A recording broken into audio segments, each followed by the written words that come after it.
My dear students, I welcome all of you in my special class. Today, I will discuss about the criteria of simple, the criteria of complex, and the criteria of compound. Because most of the students fall in problem to transform from complex to compound or simple, whatever. But if you know the criteria of simple and the criteria of complex and the criteria of compound, then it is quite possible by you to solve the problem of simple, complex and compound. Because most of the students, when they appear in BCS exam, they don't know how to transform the sentence from simple to complex or compound. But if they know some tricks, and I mean the criteria, then it is quite possible by them to solve all the problem related with it.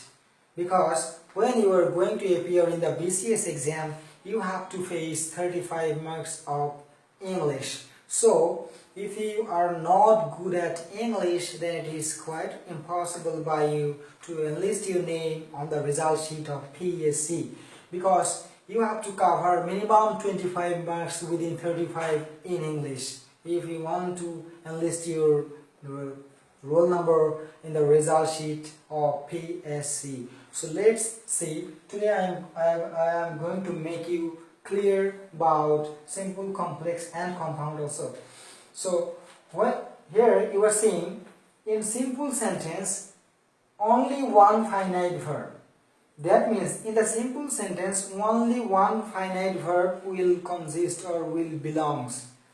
And in the complex sentence more than one finite verb, but each sentence dependent here. Subordinate clause will depend on principal clause here. That means without one sentence another sentence cannot mean the meaning. So here you are seeing more than one finite verb but independent. Here more than one, here also more than one. But what is the difference between this and that? Here dependent, each sentence dependent each other, but here all the sentences will be independent. So suppose if I ask you, now I am going to write a sentence and you will think which sentence is the simple, complex or compound.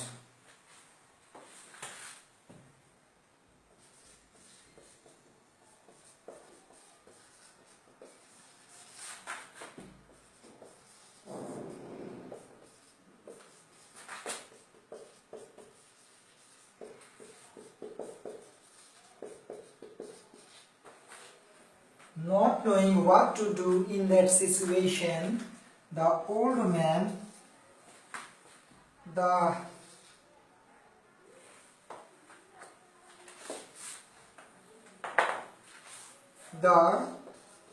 old man broke down in tears with his utter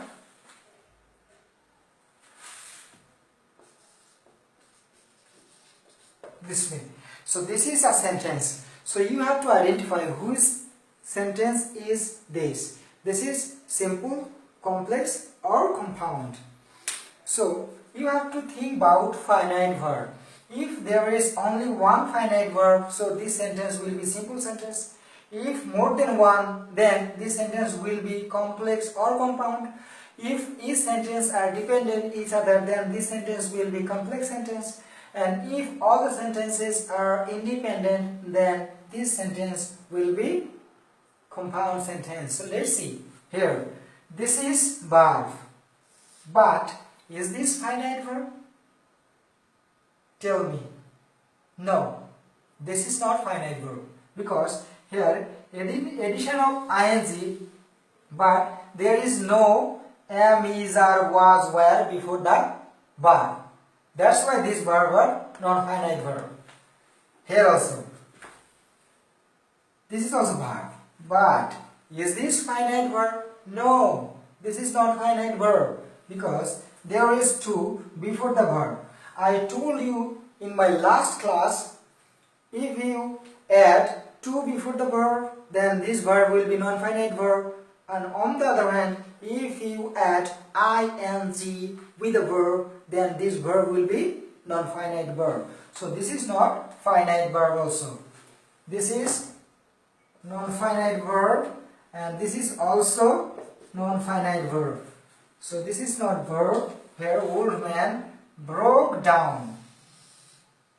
Is this finite verb? Definitely. This is finite verb because there is no to before the verb and there is no addition of ing with the verb. That's why this is finite verb and there is no verb after this verb in this sentence. Only one finite verb.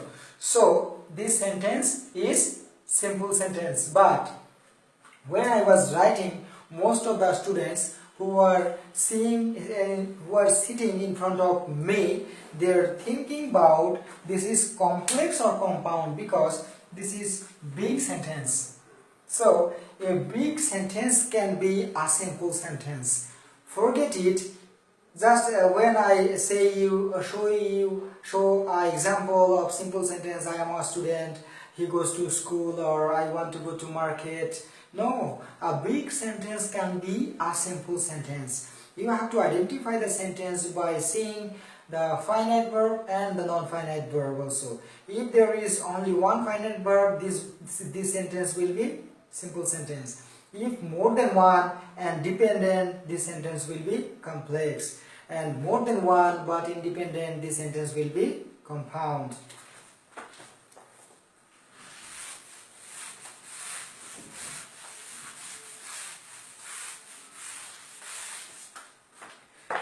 So, for example, I have written it.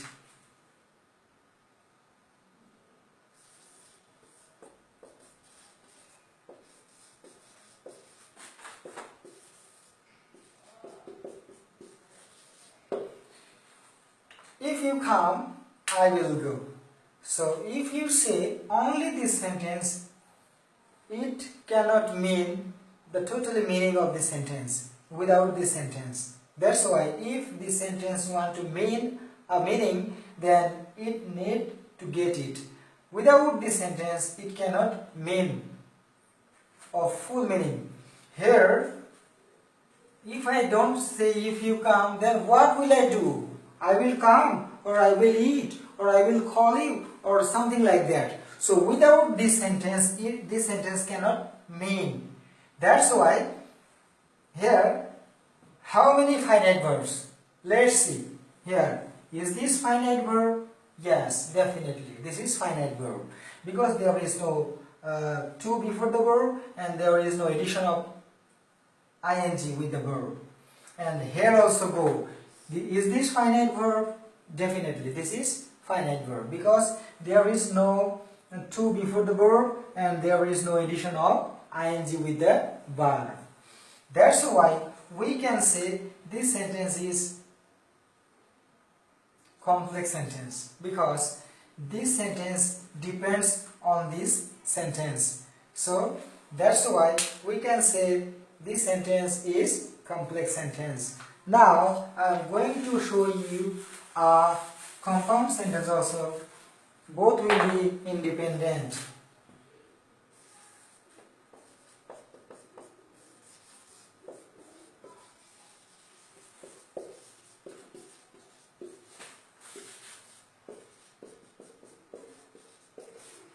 Buy a shirt. I will go to market and I will buy a shirt. Here you are looking two sentences. Here go is the verb. So is this finite verb? Tell me. Yes, this is finite verb. Another verb is here. Is this finite verb? Definitely. This is finite verb because there is no to before the verb and there is no addition of after the verb, there is no addition of ing, and that's why this verb is finite verb. So which sentence is this? Is this simple, complex or compound? If I say I will go to market, it can mean, and if I say lonely, I will buy a shirt, this can mean. That's why both are independent, and that's why more than two finite verbs. So we can say this sentence is independent, and this sentence is compound sentence. And if you ask to transform this sentence into simple sentence, then what will you do? Suppose you are being asked to transform this sentence into simple, suppose. Then what will you do? You know the criteria of simple. There will be only one finite verb. So any verb you have to convert into non-finite. Then this sentence will be converted into simple. We can say here,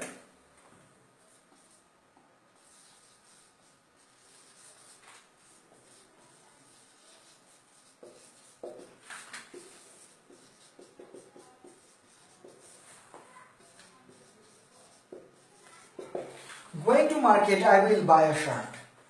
So here, there is a verb here. Is this finite verb? No, this is non-finite verb, because here there is addition of ing with the verb, and there is no am, is, are before the verb. That's why this is non-finite verb. This is non-finite verb.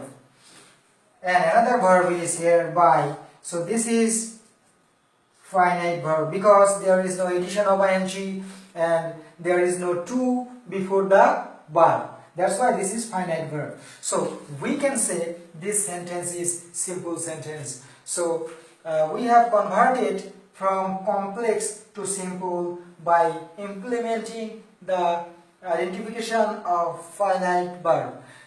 This way, if you think all the sentences in this way, it is quite possible by you to solve all the problems of simple, complex and compound. I am saying again and again, there is no to before the verb and there is no addition of ing. So one question to you, if you get any ing form of verb, then all the verbs will be non-finite? No. If I say it,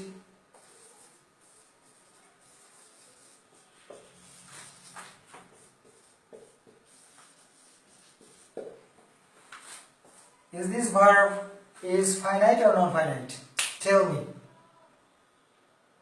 Is this finite or non-finite? Definitely this is finite verb, because here there is am. It will be non-finite only then when there will be no am, is, are before the verb, and to will be before it. If I say I want to go, this is non-finite verb, but this is finite verb because here am. That's why if you get any ing, then you cannot say this is finite verb. Two conditions. You have to write to before the verb, then it will be non-finite, and on the other hand, if you add ing without any helping verb, then this verb will be non-finite verb. So I think you have understood all the things about simple, complex, compound, and from now you will not memorize all the rules and regulations of simple, complex, or blah blah blah blah blah. From now you will try to understand about finite and non-finite verb, and I will come in my next class with new topics. Till that, thank you very much. One information to you, if you want to see my videos on FB, then you can search this page and you will get there all the videos recorded by me. You can like English customer here is English customer care. If you like English customer care, then you will get all the videos recorded by me, and I think you will get much pleasure by coming in my class. So till my next class, thank you very much for being with me, and best of luck for all who are sitting in front of me. Best of luck.